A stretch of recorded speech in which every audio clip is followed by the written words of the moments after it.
Nabi Ibrahim dulu. Yaitu Nabi Ibrahim menghentikan apa? Faman tabi'ani fa innahu minni wa man asani fa innaka ghafurur rahim. Ya, kalau orang ikut saya ya Allah ya pasti golongan saya. Kalau yang masih maksiat, masih balelo, saya berharap engkau ampuni. Akhirnya banyak orang kafir tobat. Coba era Rasulullah itu semua orang kafir Mekah itu kafir. Nabi belum wafat. Itu sudah ada 114.000 mukmin semua. Jadi Nabi menangi mayoritas orang menjadi mukmin dari mayoritas kafir. Yaitu disebut wara'aitan nasa yadkhuluna fi dinillahi afwaja. Andai kan Nabi Muhammad pakai syariatnya Nabi Nuh, bisa enggak mengislamkan orang sebanyak itu?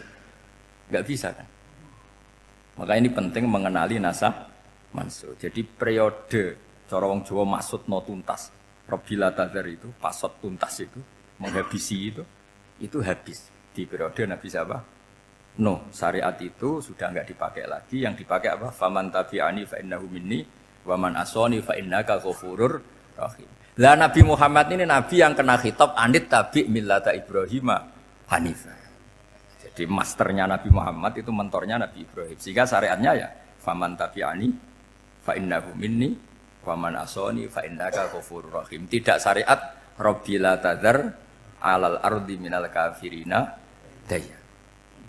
Jelas ya. Jadi mengenali nasa mansukh itu penting sekali karena kalau enggak Anda halakta wa ahlakta, kamu merusak diri kamu sendiri juga merusak orang lain karena menfatwakan hukum yang sebetulnya sudah berstatus mansukh. Hanya berdasar itu kan syariatnya nabi-nabi dulu. Syariat yang apa? Syariat yang enggak pernah terhapus hanya satu, usuluddin, yaitu tauhid. Itu sama. Tapi kalau syariat itu beda-beda atau furu'iyah itu beda-beda. Itu tadi saya beri contoh era Nabi dulu kalau ada pakaian najis dipotong, dibuang. Era Nabi Muhammad dicuci. Orang kafir dihabisi oleh langit. Era Nabi Muhammad enggak boleh, bahkan didoakan Allahumma hdi qaumi fa innahum la ya'lamun. Di Qur'annya apa? Wa in ahadum minal musyrikin astajaraka fajirhu hatta yasma'a kalam Allah summa ablighu ma'mana. Jadi kalau ada orang kafir enggak boleh main dihabisin, mereka beri peluang untuk mengkaji kitabullah hatta yasma'a kalam Allah. Kalau mereka sudah berpeluang ngaji, harus summa ablighu ma'mana, harus dijamin keamanan. Ya, karena apa? Dzalika bi annahum qaumul la ya'lamun. Bagaimanapun mereka memang karena tidak tahu. Nah, kenapa tidak tahu? Enggak. Karena tadi mereka tertutup oleh kultur yang beratus-ratus tahun. Mbah-mbahnya mereka menyembah batu, menyembah berhala. Ya taunya itu ya Tuhan. Bagaimana Anda bisa menjelaskan sesuatu yang sudah beratus-ratus tahun kan tidak gampang. Maka ada periode dimaklumi, apa? Kalau era sampean kan, mosok waktu disembah saking gobloknya orang, kamu lahir kan sudah nyembah Allah, tidak nyembah batu. Bayangkan kalau kamu jadi mereka. Wong perut kamu saja disuruh makan pizza sakit kok, karena saking lamanya makan sambal kan gitu. Kamu bilang perempuan Indonesia saja cantik kok, saking lamanya jadi orang Indonesia. Padahal orang Indonesia tanyakan orang Eropa, cantiknya di mana? Kamu lahir di Afrika, bilang orang Afrika itu cantik, tanyakan orang Eropa, cantiknya di mana? Hitam gitu kok. Jadi orang itu pasti terkooptasi oleh sekelilingnya. Orang Afrika akan bilang, wanita Afrika itu cantik. Coba tanyakan orang Eropa, cantik apa enggak? Belas. Orang Eropa yang kulitnya gitu, kata orang Eropa indah, kata sampean. Koyok anaknya kebo katanya, kuda jadi. Jadi orang itu akan terkooptasi oleh sekelilingnya. Bayangkan kalau semua orang nyembah berhala, terus kamu tidak, alasan kamu apa? Kan menentang mayoritas. Dan itu berat. Maka dimaklumi oleh Allah. Dzalika bi annahum qaumul la ya'lamun fi manah panyeruarah. Nah, pemakluman ini yang mulai sekarang terkikis. Orang main pukul saja enggak mau ngaji. Enggak mau ngaji Quran secara kafah. Jadi fatwanya Islam kafah tapi ngajinya Quran enggak kafah. Ngambil 1-2 potongan ayat dipakai dalil. Jadi Islamnya inginnya kafah tapi ngajinya Quran enggak. Kalau kafah ya hafal 30 juz itu. Kalau mau ya, kalau mau kafah ya hafal berapa? 30 juz. Makanya saya sering bilang, saya sering dinasihati orang karena belum tahu saya ini hafal Quran. Bapak harusnya Islam itu kafah. Kata saya ya dimulai dari konsep Islam itu kafah dulu, apa ya hafal Quran secara kafah. Jadi ini penting saya utarakan. Bahaya sekali orang mengenali Islam tanpa mengenali nasah mansukh. Karena beberapa syariat Nabi sebelum kita itu berstatus mansukh. Terus contoh berikutnya. Ini nasah mansukh antar Nabi apa khusus internal Nabi? Antar Nabi aja gak selesai nih sampai subuh aja gak selesai. Contoh yang paling keren mungkin cowok semua senang. Nabi Dawud dulu istrinya berapa? 99. Nah itu kalau masih halal itu kan berarti jenengan tuh punya istri berapa? Wah kan ngeri betul. Punya satu aja repotnya gitu apalagi berapa? Punya 99. Terus kamu bilang gini, ini kan syariatnya Nabi Dawud, Nabi kan bisa diikuti. Pernah ada periode di mana seperti itu boleh. Jadi makanya mau tidak mau ngenali nasah mansuh itu harus. Kalau enggak ya kamu masih berkeyakinan boleh beristri berapa? Nah ini penting saya utarakan. Makanya Sayyidina Ali itu kalau ngetes calon mubalek, kira-kira kalau Kemenak dulu inginnya apa? Sertifikasi apa? Mubalek. Itu tanyanya gitu. Ta'rifun an-nasa wal mansuh, kamu apa tahu nasah mansuh? La. Jawabnya Sayyidina Ali, halak tahu ahlak tahu, kamu orang yang rusak. Karena tadi takutnya ada syariat yang sudah mansukhoh dipakai. Itu tadi misalnya kita ini tidak umatnya Nabi Nuh, tapi pakai syarat Robbila tadar alal ardi minal kafirina. Terus ketiga begini, misteri manusia itu. Dan ini kita tidak pernah tahu sampai kiamat, tapi ini ilmu harus kita diskusikan. Misalnya saya ini namanya Bahauddin. Saya sekarang hidup sampai 2019 sekarang. Kan hanya Allah yang tahu berapa turunan saya sampai kiamat dan statusnya kayak apa. Donald Trump juga gitu. Donald Trump itu sekarang kafir, tapi kita tidak pernah tahu nanti turunan keberapa ada yang Muslim. Lah turunan yang calon Muslim ini diletakkan di mana kita tidak tahu.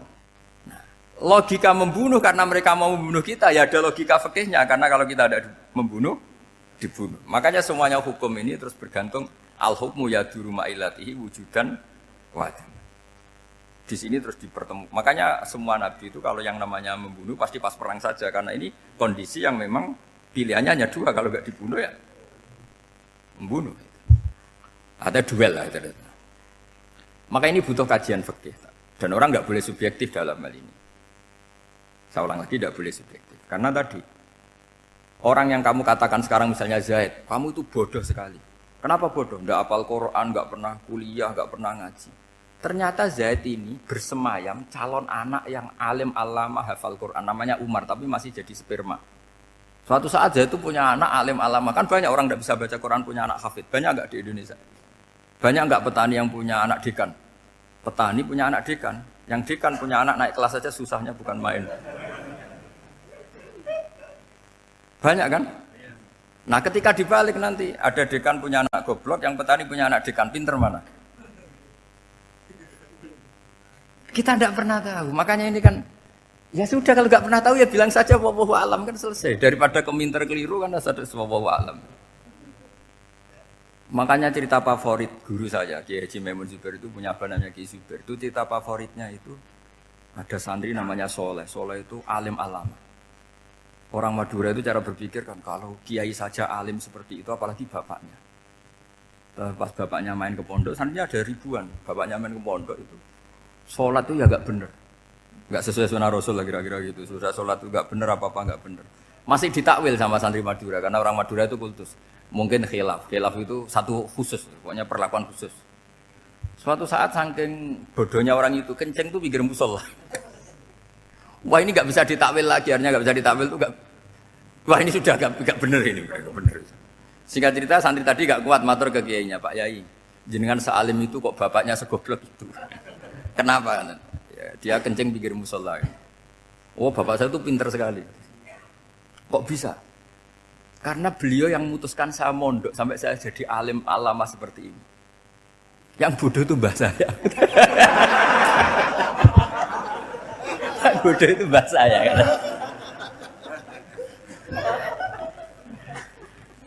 Artinya gini, sekarang misalnya Anda dekan, atau Anda rektor, atau Anda profesor, atau Anda kiai top, mubalek kondang. Anda mubalek kondang terus punya anak, gobloknya bukan main. Atau apalagi anaknya ketangkep KPK. Yang satu anaknya orang bodoh jadi dekan. Kalau kompetisi ini pinter mana coba? Ada ahli metodologi, tapi anaknya itu terlibat narkoba. Yang ini petani utun, anaknya dekan. Kira-kira kalau dikompetisikan pinter mana? Anaknya pinter petani tadi. yang ketika petani kamu vonis bodoh gitu. Tapi siapa tahu kalau ini menyimpan calon, paham ya? Kita tidak pernah tahu. Makanya Quran selalu ngajari dalam ilmu sosial itu wa in adri la'allahu fitnatul lakum wa mata'un ila. Dalam ilmu sosial itu kita harus jawab tidak tahu. Karena mobil. Makanya saya tadi pagi ngaji di direktorat saya bilang, saya pernah diprotes orang, Gus kamu udah jelas 01 apa 02. Ya saya jawab, manusia itu makhluk yang paling gak jelas. Gitu. Sekarang soleh suatu saat bisa saja gak soleh.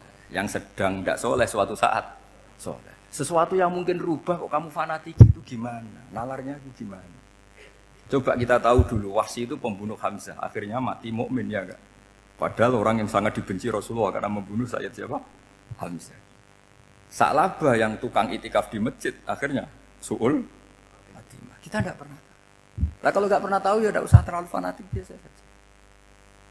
Kayak jenengan seneng saya itu ya saya enggak tahu sampai kapan ya.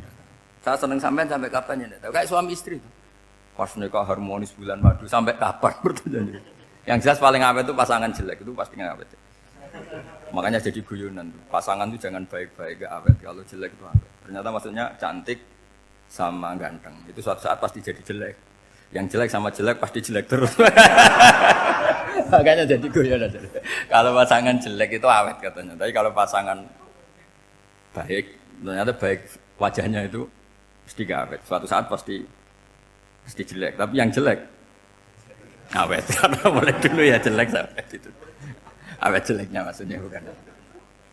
Ya jelas ya, jadi saya mohon sekali ini ilmu. Sampai ndak urusan, ini bukan urusan cocok ndak cocok, tapi ilmu. Ilmu harus kita dengar bahwa syariatnya para nabi itu yang sifatnya furu'iyah, tidak usuliyah, tidak tauhid itu potensi rubah. Sehingga mengkaji nasab manusia itu satu keharusan seorang ulama. Makanya setiap ada syariat nabi, hal hadis syariah mu'abbadah amla, mansukhoh amla. Karena potensi itu tinggi.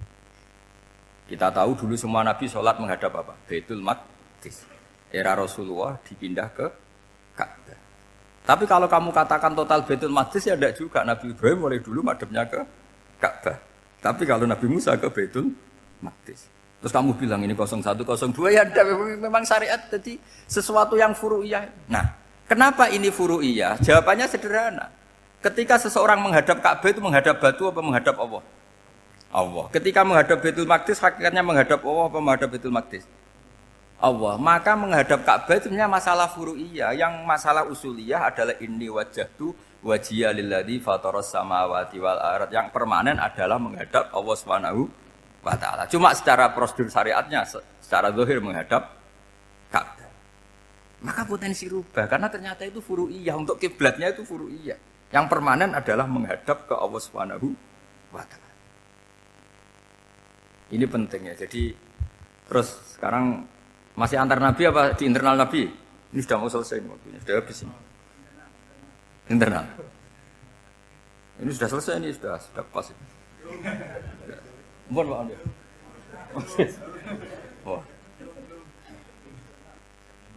Jam sudah.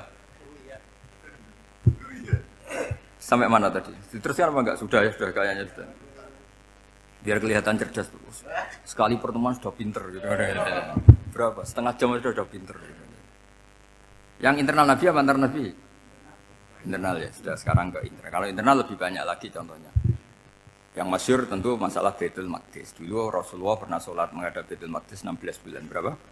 16 bulan, kila 17. Pokoknya khilafnya hanya 16 dan 17. Kalau ada bilang 10 bulan berarti gak pernah ngaji. Khilafnya, karena khilafnya itu hanya 17 sama 16.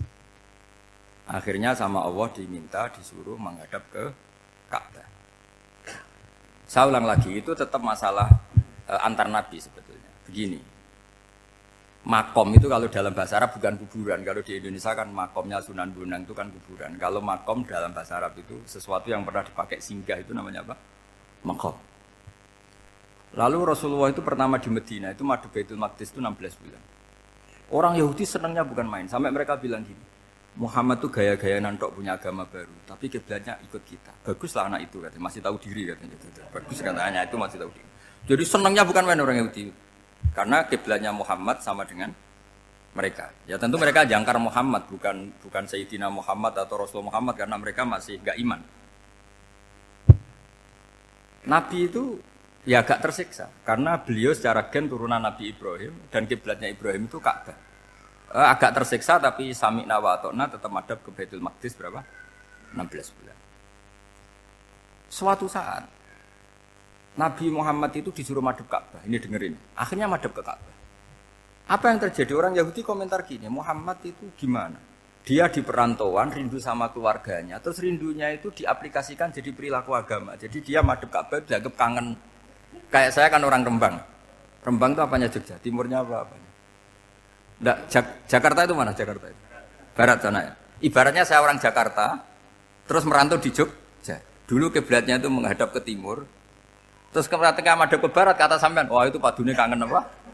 Keluarga. Juga kurang ajar orang Yahudi. Jadi orang Yahudi itu memang paling pinter bully. Makanya kalau sampean tukang bully itu ya agak-agak ya enggak. Saya enggak ngomong agak ya pokoknya agak-agak ya. Pinter bully orang Yahudi. Makanya enggak ada orang debat sepinter orang Yahudi. Yang bisa ngalahkan hanya Tuhan itu. Orang Yahudi yang bisa ngalahkan hanya Tuhan. Lalu Sayyidina Ali orang paling terkenal cerdas. Itu kalau sama orang Yahudi itu pusing. Coba Nabi itu perang tapi nggak boleh bunuh. Kayak apa susahnya? Beliau jadi sasaran tembak tapi nggak boleh bunuh. Kalau sahabat kan enak, duel, relax, santai, bisa tarung. Kalau Nabi nggak boleh. Makanya Nabi meskipun ikut perang terus nggak ada sejarah orang yang dibunuh. Ya, hanya satu peristiwa itu pun dibaca orang kafir, ditangkis Nabi, pedangnya kembali ke dia mati. Tapi nggak ada yang Nabi. Karena Nabi kalau pembunuh nanti itu terus kayak pendekar kan yang susah juga punya Nabi kok. Habis perang saya Nabi tanya, Muhammad habis perang berapa? 1000. Ya repot juga punya Nabi mantan apa? Pembunuh, meskipun yang dibunuh orang kafir, tapi kan kayak apa ya? Fitrah manusia itu akan menolak kepemimpinan orang yang gitulah pokoknya nggak bisa diterangkan itu. Makanya Nabi itu nggak pernah bunuh, meskipun kayak apa musuhnya, tapi nggak pernah bunuh. Untungnya di sekeliling orang-orang yang tadi. Jangan bilang tuh suka bunuh ya, pokoknya perang gitu ya. Perang dengan bunuh itu beda loh. Kalau perang itu fair apa? Fair. Sampai mana tadi? Nabi Ibrahim ya tadi. Makom tadi saya ulang lagi. Nabi Muhammad menghadap ke Baitul Maqdis itu hanya Allah nuruti. Ini loh Nabi betul. Tahu betul bahwa di antara syariat adalah Baitul Maqdis. Karena semua Nabi pernah berkiblat Baitul Maqdis. Tapi Nabi ketika menghadap ke Ka'bah, Nabi juga dibilangin sama Allah. Ini loh syariat yang benar. Karena Ka'bah juga kiblat sing a'taku. Lebih tua ketimbang Baitul Maqdis. Maka disebut Ka'bah Atiqah. Ilal Baitil Atiq. Kalau Quran bahasakan Ka'bah apa? Wal yatawafu bil Baitil Atiq. Atiq itu tua sekali. Ya sudah. Ketika berstatus tua itu orang Yahudi seneng. Mergo roh kelirune Muhammad. Mereka nantang. Muhammad ayo debat terbuka. Nabi rawuh. Bagaimana Anda bilang Ka'bah itu kiblat tertua? Wong Ka'bah itu pertama yang menghadap sana itu ya kamu. Semua Nabi menghadapnya ke Baitul Maqdis. Terus Nabi Muhammad mulai berargumentasi ilmiah tadi. Enggak, Ka'bah itu kiblatnya Ibrahim. Jadi Ibrahim dulu itu yang mulai dulu kiblatnya itu di Ka'bah. Terus orang itu tanya, buktinya apa? Terus dijawab, fihi ayatum bayinatum maqam Ibrahim. Ternyata di situ ada jejak kakinya Nabi Ibrahim, yaitu batu yang diinjak beliau ketika bangun Ka'bah. Itu argumentasi ilmiah. Lah barang orang Yahudi kehilangan ilmu itu gobloknya orang Yahudi. Makanya yang bisa mengalahkan Yahudi hanya Allah Subhanahu wa taala. Wong Ibrahim saja golongan kita, pengikut kita. Ibrahim itu pengikut Yahudi. Wah, itu Nabi mulai senyum-senyum, mulai tertawa-tawa. Wih, ku goblok orang terdidik. Karena itu ibaratnya kayak kamu bilang Soekarno itu pengagum Puan Maharani. Kira-kira seperti itu. Soekarno itu pengikut Puan. Karena Yahuda itu Yahuda bin Yakub bin Ishak bin Ibrahim. Saya ulang lagi ya, nasabnya Yahudi apa? Yahuda bin Yakub bin Ishak bin Ibrahim. Jadi Ibrahim itu mbah keempat dari Yahuda. Tapi karena mereka kalah debat, Ibrahim itu pengikut Yahudi, itu sama dengan bilang apa? Soekarno itu pengikut Puan Maharani. Itu kan jadi aneh. Atau Gus Dur pengikut Mbak Yeni, atau Basim Asari pengikut Mbak Yeni, itu kan aneh. Wah, akhirnya sama Allah diingatkan. Makanya ada ayat ha antum haula hajatum fi malakum bi ilm falimatu hajuna fi ma laysa lakum bi ilm. Perjanjian debat ini semuanya harus ilmiah. Tapi kenapa perdebatan Anda malah ndak ilmiah? Akhirnya orang Yahudi iftatuhu, malu semua. Wah, semuanya Muhammad itu satu-satunya kekalahan orang Yahudi. Tapi ayat-ayat seperti ini itu enggak populer. Ayat antum haula'i hajastum fi ma lakum bi ilm falimatu hajuna fi ma laysa lakum bi. Jadi Islam betapa hebatnya Islam. Kalau debat harus ilmiah. Dan Kanjeng Nabi menantang, ini perjanjian kita debat ini ilmiah. Kenapa sekarang jadi tidak ilmiah? Yaitu kamu mengatakan Ibrahim itu pengikut Yahudi, padahal Ibrahim dengan Yahudi itu dulu Ibrahim. Bukan ya, mat kalah, mat. Tapi tetap ra Islam. Tapi, nah, makanya terus Ka'bah dibuktikan ketuaannya lewat apa? Fihi ayatum bayinatum maqamu Ibrahim. Itu bukan makom kuburan. Karena makamnya Nabi Ibrahim tetap Hebron, temudi Palestina. Kira-kira itu Palestina. Jare Israel yo ning Israel, mbok lah menang di. Jare ning Israel yo ning Israel, jare Palestina ning. Saya pernah ziarah ke sana di Hebron. Di makamnya Nabi siapa? Ibrahim. Jadi jelas ya. Jadi nasa mansur itu ketentuan yang dikehendaki Allah Subhanahu wa taala untuk menguji loyalitas manusia, menanggalkan semua akalnya. Makanya saya mohon sekali siapapun yang ngaji saya dimanapun, sekali-kali manusia itu harus menanggalkan akalnya. Sekali Anda pakai akal, maka Anda akan ingkar dengan nasa mansur. Nasa mansur itu hukum yang direvisi, yang dibatalkan. Makanya orang Yahudi lagi-lagi pinternya orang Yahudi. Merovokasi orang-orang yang Islamnya belum kuat, diprovokasi gini. Ungzuru ila Muhammadin tahayyara fi din yukhillu yauman wa yuharrimu ukhra. Lihat itu Muhammad, dia kebingungan cara beragama. Kadang bilang A, besok bilang B. Jadi nasa mansur dianggap satu bentuk kebingungan. Gak kurang ajar tapi. Wah, akhirnya sebagian orang yang murtad. Makanya nasa mansur itu satu peristiwa yang menjadikan banyak orang murtad. Karena diprovokasi orang Yahudi bahwa itu bentuk kebingungan Muhammad. Akhirnya terus saya qulu sufaha minan nasi ma wallahum an qiblatimul lati kanu alaiha. Nah, kelirunya orang Yahudi adalah ternyata nasa mansur yang dipilih Rasulullah itu semuanya ada di Taurat dan Injil. Termasuk di Taurat dan Injil disifati dan Nabi yusolli ilal qiblatin, bahwa Nabi ini akan bersolat dengan dua kiblat. Makanya tetap ditantang. Kul fa'tu bitaurati fatluha in kuntum shadiqin. Kalau kamu tidak percaya bahwa saya ini orisinil, ayo bareng-bareng mengkaji Taurat. Tapi mereka tidak siap mengkaji Taurat. Karena Taurat semuanya mendukung Rasulullah Muhammad SAW. Fatluha in kuntum shadiqin. Makanya ini penting sekali ngaji. Jadi perdebatan itu macam-macam.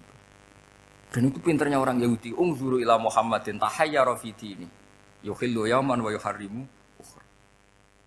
Ini penting sekali. Makanya nasa mansur itu uji loyalitas. Itu Imam Malik kalau mencontoh